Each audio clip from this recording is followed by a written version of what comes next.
오늘 우리가 살펴볼 스가랴 9장은 특별히 성경 전체에서 오실 예수에 대한 가장 강렬한 예언을 담은 장이기도 합니다. 그래서 아기 예수님의 탄생이 어떤 모습으로 성취될 것인가에 대해서 이 스가랴 9장은 그 입체적인 모든 그림을 잘 담아내고 있죠. 해서 본문은 11절, 12절 두 절에 불과하지만 우리 1절서부터 8절까지를 먼저 한 토막으로 보고 그냥 슬쩍 스케치하는 정도로 개요를 보고 본문으로 접근을 해보겠습니다. 우선 1절을 좀 볼까요? 1절 여호와의 말씀이 하드락 땅에 내리며, 이 하드락은 성경 전체에서 유일하게 이곳에만 등장하는, 딱 1회로 등장하는 지역인데, 사실 이스라엘의 저 북쪽 지경의 이방 땅을 얘기합니다. 지금 현재 지도를 놓고 보면 레바논 땅에 위치해 있어요. 하드락 땅에 하나님의 말씀이 내린다. 그러니까 이 무슨 얘기가 되냐 하면 이방 땅에도 하나님의 말씀이 선포되고 내릴 것이라는 이야기가 됩니다. 그리고 두 번째 지명을 볼까요? 다메섹에 머물리니, 다메섹도 이방 땅이죠. 이스라엘 북쪽에 위치한 이스라엘의 그 머리 정도 됩니다. 머물리니, 여기에도 하나님의 말씀이 내리며 머물리니 사람들과 이스라엘 모든 지파의 눈이 여호와를 우러러 봄이니라. 그러니까 이방 백성들이 이스라엘 백성들과 함께 그 하나님의 영광을 함께 목도하는 그런 광경이 펼쳐질 것이다. 뭐가 내림으로? 하나님의 말씀이 내리고 그 말씀이 그 땅에 머물므로. 2절을 볼까요? 그 접경한 하맛에도 임하겠고 두로와 시돈에도 임하리니 그들이 매우 지혜로움이니라. 여기 하맛 그리고 두로와 시돈 전부 이스라엘 지경을 벗어난 이방 지역입니다. 북쪽에 위치하고 있죠. 근데 이게 알듯 모를 듯한 표현이 하나 있어요. 그들이 매우 미련합니까? 지혜롭습니까? 우리가 생각하는 그런 지혜로움을 얘기하는 게 아니고, 여기서 말하는 지혜로움은 나름 자기들이 어떤 부분에 대해서 긍지와 자부심과 자고한 상태에서 뭔가 굉장히 지혜롭다라고 스스로 생각한다, 그 말이에요. 어떻게 3절을 보면 그 이유를 알 수가 있어요. 두로는 자기를 위하여 뭘 건축하죠? 요새를 건축하며 은을 티끌같이 금을 거리에 진흙같이 쌓았도다. 야, 그러니까 대단하죠. 은을 티끌처럼 많이 쌓아놓고 또 금을 거리에 그냥 흙더미 쌓듯 어마어마한 부를 축적했다. 그러니까 요새처럼 견고한 물을 쌓아요. 그러니까 이방 땅에 사는 사람들의 삶의 패턴과 가치관을 그대로 설명한 겁니다. 사실 이런 그림은 오늘날에도 다르지 않아요. 예수 없는 인생에 사는 삶의 원리를 보면 좀 만몬의 위력, 은금의 위력으로 살죠. 또 하나는 뭐죠? 정확하게 어떻게 해야 내 노후가, 내 삶이 견고해지고 안전할까? 전부 여기에 몰입되어 있거나 몰두해 있다는 말이에요. 어떤 사람은 자기의 건강, 물론 건강을 지켜야 되는데 그게 이제 거의 우상, 그게 마치 자기의 일생을 남은 노후를 보장해 주는 것처럼. 그게 사실은 이 구약 성경의 시대의 이방인의 삶의 스타일만이 아니라 이 시대도 마찬가지예요. 굉장히 나름 머리를 짜고 지혜롭게 방법을 만들어내고 해서 산단 말이에요. 그들은 지혜로움이라 그 얘기예요. 그런데 이제 여기 반전이 벌어집니다. 반전. 4절 보시면 우리 한번 같이 읽읍시다. 시작. 주께서 그를 정복하시며 그의 권세를 바다에 쳐넣으시리니 그가 불에 삼켜질지라. 네, 아주 강력한 거친 표현들을 사용하셔서 주께서 그를 정복하시며 그의 권세를, 요새를 만들고 은금을 티끌처럼 진흙처럼 쌓아 올리고 나는 부자라, 이렇게 내 남은 생애는 이제 안전하다 이렇게 생각하고 사는 사람들을 정복하셔서 두 번째는 어떻게 하신다고 되어 있죠? 바다에 쳐넣는다고 되어 있어요. 성경에서 바다는 항상 악하고 더러운 곳에 출처가 됩니다. 그 다음에 더 무서운 얘기는 그가 불에 삼켜질지라. 이런 히브리서에 보면 불에 삼킨다는 말은 소멸을 얘기합니다. 그것이 하루아침에 눈앞에서 안개와 같이 사라지는 것을, 소멸되는 것을 보게 될 것이다. 자, 그런데 5절을 한번 들어갑니다.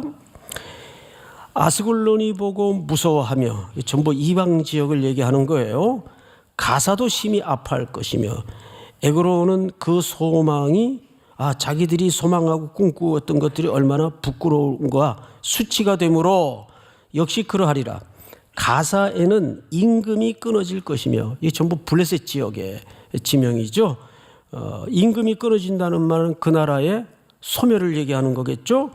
아스글론에는 주민이 없을 것이며 아스돗에는 잡족이 거주하리라. 내가 블레셋 사람의 교만을 끊고.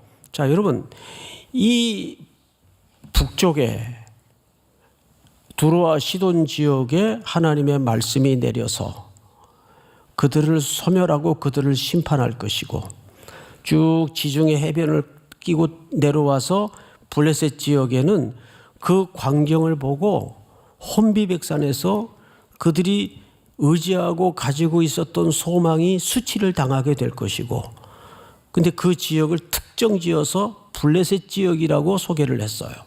자, 여러분, 이 블레셋 지역은 당시 뭘로 대변되는 영역인가 하면 우상 숭배에 가장 활발하게 꽃피었던 곳입니다. 그러니까 하나님께서 가장 무서워하는, 하나님께서 싫어하는 우상 숭배를 소멸시키고 끊어낼 것이다. 하나님의 말씀이 내려서.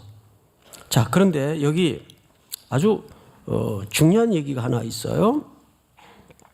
7절 보시면 그의 입에서 그의 피를, 그의 입 사이에서 그 가정한 것을 제거하리니 그들도 뭐예요? 남아서. 아주 중요한 구약 전체의 남은 자 사상이라는 아주 중요한 신학 흐름이 하나 있는데, 남아서 우리 하나님께로 돌아와서 유다의 한 지도자 같이 되겠고 에그로는 여부소 사람 같이 되리라. 자, 이제 첫 번째 덩어리 이제 종합적인 설명을 좀 드리겠습니다. 반전에 반전이 일어났어요. 이방 땅에도 뭐가 내려요? 하나님의 말씀이 내리고 그 이방 땅에도 하나님의 말씀이 머물러요. 근데 두 번째는 하나님께서 그들의 모습을 성경에 소개하기를 그들은 나름 요새를 만들고 우리가 안전할 것이다. 온 인류가 바벨을 쌓을 때의 모습처럼 우리가 흩어짐을 면하자. 그래서 높은 망대를 건축하죠. 그게 혼잡이라는 의미를 가진 바벨탑의 기원이 시작이 됩니다. 인류는 그래서 성을 쌓고 특별히 오늘 요새를 쌓아요. 가장 안전한 것이 뭘까? 그리고 계속 모읍니다. 은금을 모으고 부를 축적해요. 결국 하나님 없는 인생은 여기에 몰입하거나 몰두할 수밖에 없어요. 어차피. 그건 누구나 마찬가지. 양태가 좀 다를 뿐이지, 정도가 좀 다를 뿐이지 본질은 똑같아요. 자, 그런데 놀랍게도 여기에서 하나님의 심판이 홍수가 모든 것들을 단박에 쓸어가듯이 싹 쓸어가시겠다는 거예요. 근데 이 중에서 오늘 중요한 본문이 7절이에요. 그 가운데에도 남겨지는 사람들이 있을 것이다. 이렇게 표현해서 그들도 남아서 그랬어요. 자, 이제 앞을 보실까요? 이 말은 무슨 얘기냐면 하나님 없이 살아가는 나라나 부족 가운데 하나님의 심판이 임하겠지만 중요한 것은 그들 가운데에도 돌아올 백성이 있다. 남겨질 백성이 있다. 그 뜻입니다.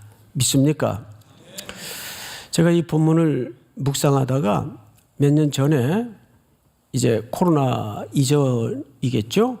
저희가 중동 선교를 쭉 소수의 청년들과 성도들과 다녔었습니다. 그 지역이 레바논이에요. 레바논.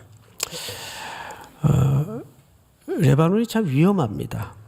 거기 다니게 된 이유가 시리아 산맥을 타고 넘어온 난민들이 레바논 그 산자락 밑에 촌을 이루고 거기 이제 머물고 있습니다. 그러니까 뭐 비참하고 열악하죠. 커다란 텐트 안에 그냥 20명씩 이 가족 저 가족 섞여가지고 막 생활을 하는, 아이들은 그 컨테이너 박스에서 이제 머물게 되고, 복음을 전하고 성경을 가르치는 가운데 예배 중간에 세례를 베풀려고 세례 신청자가 있어서, 근데 그런 나라에서 세례를 받는다는 것은 목숨을 건 행위입니다. 사진 자료가 있지만 공개를 못해요. 어린 10대 후반의 소녀 둘이 세례를 받겠다고 나선 거예요. 저희도 좀 조심스럽긴 했지만 본인이 신앙 고백을 통해서 세례를 받겠다고 하니까 이제 튜브를 준비해서 물을 담고 이제 첫째 소녀를 물에 뉘었어요. 또 침례를 해야 되니까. 그런데 두 번째 소녀가 팍 떨더니 잠깐만 좀 나중에 하면 안 되겠냐. 괜찮다고. 그래서 물 밖으로 내서 안정을 시키고 마음을 정돈한 다음에 괜찮겠냐고 그랬더니 벌떡 일어나더니 용기를 내서 자기 세례 받겠대요. 그러니까 이게 첫 번째 소녀도 참 대단하지만 이 두 번째 소녀도 굉장한 거예요. 가족에게 이것이 알려지거나 그 지역사회에 이것이 알려지면 얘네들은 어떤 일을 겪을지 미래가 불확실한 삶이 되는 겁니다. 그런 위경 속에서도 그 신앙의 고백과 하나님이 부어주신 확고한 확신과 은혜로 세례를 결국 받았어요. 그러니까 이슬람 땅에도 하나님의 남은 자들이 있다는 얘기입니까? 없다는 얘기입니까? 있다는 얘기죠. 이것이 우리가 주님 오시는 그날까지 밟아야 될 선교적 사명입니다. 믿습니까? 오늘 7절이 그 얘기를 하는 거예요. 성경을 다시 보시면 그들도 남아서 우리 하나님께로 돌아와서. 여러분, 이 땅에 아직도 주변을 보면 이렇게 우리가 불가능한 대상이라고 여겨지는 무리들 가운데 나사렛에서 무슨 선한 것이 나오겠냐라고 여겨지는 가운데 교정 사역을 하는 제 젊은 후배 목사님이 계신데 참 믿겨지지 않는 간증들이 많아요. 그렇게 끔찍한 범죄를 저지르고 용서할 수 없는 악을 행하고 그 안에 들어가 거의 이제 종신형을 살고 있는 가운데 거기서 예수를 만나고 복음을 듣고 완전히 돌아와서 눈빛도 달라지고 피부빛도 달라지고 표정이 달라지고 아주 천사가 돼서 자기 죗값을 기꺼이 달게 받으려고 하고 거기에서 모범수로 사는 사람들을 보면 자기가 오히려 은혜를 받는데요. 에어른 할 것 없이. 그러니까 어디든 하나님의 남은 자들이 있어요, 없어요? 있단 말이에요. 할렐루야. 이단들 가운데에도 돌아와야 될 하나님의 백성들이 많아요. 믿습니까? 그분들을 여러분들이 따스하게 대해야 됩니다. 그들이 남은 자들일 수 있잖아요. 그러니까 우리는 항상 두 가지를 잃어서는 안 돼요. 누구를 보든지 하나님의 형상대로 빚어진 존재다. 그가 어떤 지위에 있든 어떤 잘못된 길에 서 있든 가리지 말고 그들도 누구의 형상대로 망가지고 병들고 이지러졌을 뿐이지 하나님의 형상대로 빚어진 존재다. 때문에 더더욱 그들도 무엇의 대상이 되어야 됩니까? 선교의 대상이에요. 할렐루야. 이 두 가지 태도를 한국교회가 잃어버리면 우리는 바리새인들과 다를 바가 없어요. 자, 이제 성경을 보십시다. 우리 하나님께로 돌아와서 유다의 한 지도자같이 되고, 뭐 유다의 무슨 그 정치 지도자 이런 의미가 아니고 사실은 여러 부족 중에 한 지도자도 될 수 있다. 그들이 하나님의, 예를 들어서 여부스 같은 사람들은 가나안 땅 점령의 과정을 통해서 하나님의 백성으로 편입된 족속 아닙니까?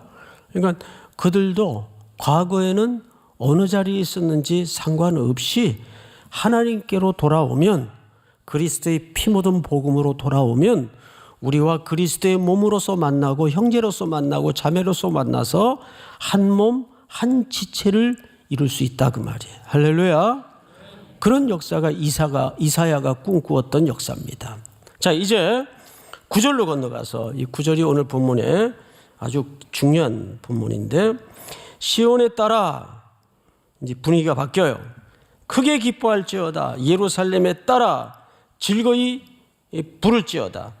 보라, 네 왕이 네게 임하시나니. 이 왕이 바로 우리가 기다리던 그 메시아입니다. 우리가 기다리던 성탄의 참된 주인공이신 아기 예수님이십니다. 그런데 이 왕을 네 가지로 묘사했어요. 네 가지 설명을 꼼꼼히 들어야 우리 성탄이 왜곡되지 않습니다. 첫째, 그는 무엇이며 공의로우시며 그랬어요. 공의롭다는 말은 우리 예레미야 23장 5절을 볼까요? 여호와의 말씀이니라. 보라, 때가 이르리니 내가 다윗에게 한 의로운 가지를 일으킬 것이라. 다윗의 집안을 통해서, 왜 다윗의 집안인가 하면 다윗의 혈통이 중요하다는 말이 아니고 다윗의 집안을 통해서 하나님의 언약이 흐르기 때문입니다. 믿습니까? 하나님의 약속 때문이지 그 다윗의 집안의 피는 뭐 청정피 뭐 이런 게 아니란 말이에요. 무슨 말인지 알겠죠? 예. 다윗에게 한 의로운 가지를 일으킬 것이라. 그가 왕이 되어 지혜롭게 다스리며. 가지는 싹이라는 뜻인데 이건 아직도 미미하잖아요. 그런데 그 가지가 오셔서 왕이 되어 지혜롭게 다스리며 세상에서 정의와 공의를 행할 것이며. 자, 여기 세상에서 정의와 공의를 행한다는 말은 우리식 정의와 공의를 얘기하는 게 아니라 이 정의와 공의는 가장 기본적인 기초가 사랑입니다. 그러니까 세상에서 정의를 말할 때에는 아무리 정의를, 공의를, 의로움을 떠들어도 자기 견해고 자기 편견이고 자기 주장일 수밖에 없어요. 그렇죠, 여러분? 근데 만왕의 왕이신 예수 그리스도의 공의는 십자가에 기꺼이 자기를 먼저 사랑으로 드린 그 사랑에 그분의 정의가 있고 그분의 공의가 시작되는 겁니다. 그래서 예수님의 정의와 예수님의 공의만이 가장 옳은 합당한 공의이고 정의입니다. 첫 번째 왕의 그림을 그렇게 소개를 하고 있어요. 그는 공의로우시며, 두 번째는요, 구원을 베풀다. 그런데 히브리어 주해를 이렇게 해보니까 여기서 구원을 베풀다 그러니까 구원을 주신다 이렇게 능동적인 개념으로 이해를 하는데, 원문은 야샤라는 말을 썼는데 니필형으로 돼 있어요. 니필형이라는 말은 수동태. 그러면 이게 어떻게 번역이 돼야 되냐면, 그는 구원을 받으시며 이렇게 번역이 돼야 돼요, 원래는. 근데 이게 좀 한 바퀴 돌려서 의역이 된 것 같아요. 근데 원뜻은 수동형으로 되어 있습니다, 단순하게.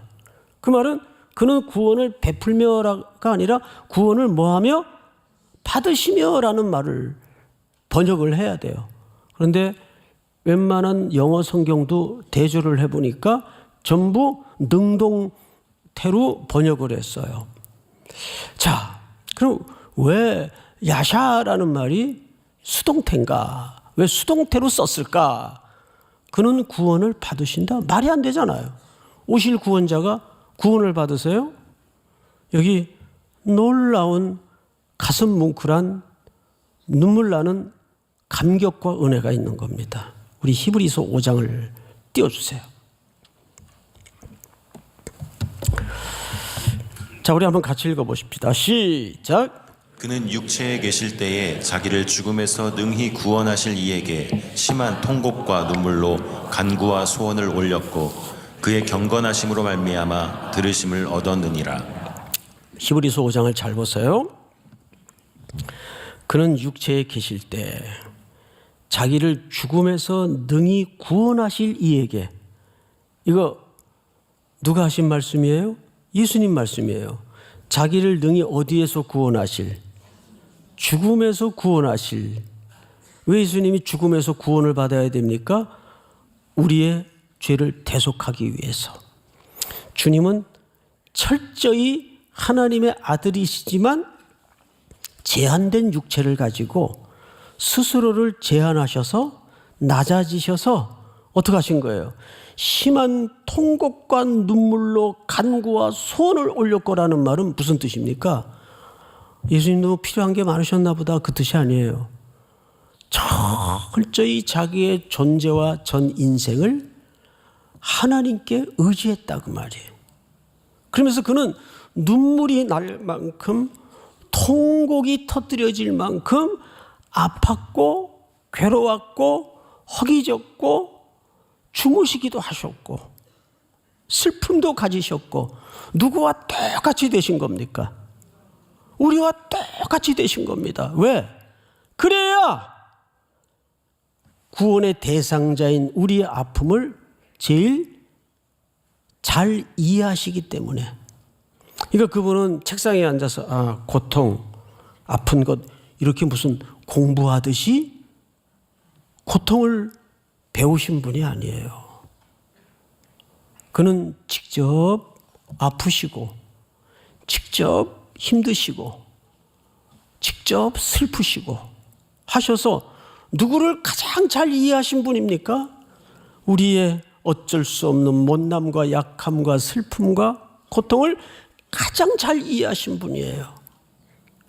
그러니까 고난을 머리로 이해하신 분이 아니고 직접 이 땅에 낮아지셔서 우리의 눈물 속에 들어오시고 고통과 슬픔 속에 들어오셔서, 인카네이션이라는 말이 그런 의미예요. 그러니까 그분은 우리를 알아요, 몰라요? 잘 아시는 분이에요. 그래서 우리를 기꺼이 자기 목숨을 십자가에 내어주시어 구원하시기로 작정하신 분이에요. 그러니까 그는 구원을 먼저 체휼하신 분이라 그 말이에요. 믿습니까? 죄는 없으시나 온전한 인간으로 오셔서, 그 교회가 또 성도의 삶이 이 부분을 놓치면 잘못된 기독교를 대망할 수밖에 없습니다. 그 얘기예요. 그래서 여기에 원래 야샤라는 말은 구원을 베푸시고가 아니라 수동형으로 구원을 받으시며, 왜? 우리의 모든 고난과 약함과 슬픔과 눈물과 통곡을 터뜨려 가면서 아프셨어요. 그래서 우리의 형편을 너무 잘 아시는 분이에요. 믿습니까? 세 번째, 이 왕의 모습이 이렇게 돼 있어요. 겸손하여서. 자, 앞을 보세요. 그 겸손에 대한 참 많은 오해가 벌어지는 것 중에 하나가 자꾸 우리 동양의 미덕 개념으로 겸손을 이해하는 경우가 있습니다. 예를 들면, 전 못해. 뭐 제가 했나요? 다 주님이 하셨죠. 뭐 그것도 겸손인데, 여기서 겸손은 그런 겸손을 얘기하는 게 아니에요. 자, 제가 좀 아주 불편한 예를 하나 들게요. 청년들끼리 얘기할 때 보면 요즘 청년들은 이 조어, 말을 만드는데 아주 센스가 거의 천재적입니다. 예를 들어서, 야, 너 얼굴 참 겸손하게 생겼다. 그러면 미안합니다. 저도 겸손하게 생겼잖아요. 이게 무슨 뜻이에요? 예? 아주 부담없게 생겼다 그 뜻 아니에요. 아주 뭐 또 이런 표현들, 너 굉장히 얼굴이 자유롭게 생겼다. 뭐 이런 표현이라든지. 여기서 겸손이라는 말은 우리가 생각하는 그런 겸양지덕의 겸손보다는 참 처절하고 가난하다 그 말이에요. 볼품없다 그 말이에요. 이해가 돼요, 여러분? 그래서 조금 예수님이 가르쳐 주신 겸손이 또 성격이 다르지만 적어도 여기서 말하는 겸손하여서라는 말은 무슨 뜻인가 하면 정확하게 비천하고 낮아진 상태. 그 다음에 중요한 대목이 또 네 번째로 소개되는데, 나귀를 타시나니 겸손하여서 나귀를 탄대요. 이걸 이렇게 이어붙이면 안 돼요. 그럼 뭐 나귀가 무슨 겸손한 짐승의 상징이라는 뜻이 됩니까? 나귀를 몰라서 그렇지 그 성질이 얼마나 못됐는지 아십니까? 막 성질도 잘 내고. 근데 그런 겸손하여서 나귀를 탔다. 그러니까 차도 돈이 있어도 겸손하게 티코 같은 거 타고 다니고, 마티즈 같은 거, 이런 우리 세상의 그런 세속적인 개념의 연결이 아니에요. 그러니까 나귀를 겸손하여서라에서 끊고 나귀를 타시니 나귀의 뭐 작은 것 곧 나귀 새끼로다. 왕이 오시는데 나귀가 아니라 나귀 새끼를 타고 와요. 이게 뭘 얘기하고 싶은 걸까요? 그래서 성경에서 드러내고자 하는 본의를 놓쳐서는 자꾸 도덕으로 빠지고 윤리로 빠집니다. 해석이. 여기서 나귀 새끼를 타고 오셨다는 말이 이런 뜻입니다. 이런 왕으로 오시면 우리의 기본적인 이미지가 어떻게 됩니까? 그렇죠. 위용차고 위풍당당한 군마를 타고 쫙 호위병들을 거느리고 깃발을 펄럭이면서 이런 모습으로 오시는 것이 유대인들이 기다리던 왕의 모습이에요. 메시아의 모습이에요. 그런데 왕이 오시는데 저기서 쫄랑쫄랑쫄랑한 새끼를 타고 와요. 그러면 이 무슨 뜻이냐면 전혀 기대하지 않는 모습으로 오신다 그 뜻이에요. 볼품없는 모습으로 오신다 그 뜻이에요. 그래서 예수님 시대에 예수님을 왕 중의 왕으로 본 사람이 몇 명이나 있어요. 제자들마저도 착시 현상을 일으켰죠. 그건 해석에서 무너진 겁니다. 여러분 계시록 5장에 보면 두루마리에 봉인이 됐는데 이걸 뗄 자가 없어요. 이 봉인을 열 자가 없어요. 그래서 요한이 크게 목 놓아 울어요. 그거는 그 시대의 전형적인 영적인 상태를 고발하고 있는 거예요. 말씀이 닫힌 거예요. 그래서 요한이 크게 울더니 하늘의 음성이 들리는데 한 장로가 울지 말라 그래요. 울지 말라. 유다 지파의 사자의 뿌리가 이겼다. 이게 창세기 49장에 나오는 야곱의 유다 지파를 향한 예언이었죠. 사자는 어떤 짐승이에요? 용맹하고, 창세기 49장에 보면 너는 사자로다, 사자의 새끼처럼 물어뜯고 찢고 아주 맹렬한 공격성을 가진 정복자의 모습으로 그려냅니다. 그게 사자예요. 지상의 동물 중에 왕 중의 왕이죠. 자, 그런데 그 다음에 이거는 들은 소리예요. 유다 지파의 사자가 이겼느니라. 이건 요한이 울다가 한 장로의 음성 앞에 들은 소리예요. 근데 그 다음에 광경을 하나 보여주는데 일찍이 죽임을 당한 것 같은 어린 양의 그림이 보여집니다. 이게 무슨 뜻이죠? 왜? 들은 그림은 유다 사자의 승리의 그림을 들었는데 본 장면은 어린 양이 일찍이 죽임을 당한 것 같은 광경을 봅니다. 그 어린 양은 정확히 오셔서 죽임을 당한 예수 그리스도입니다. 그러니까 이런 뜻입니다. 사자와 같은 최종적인 승리는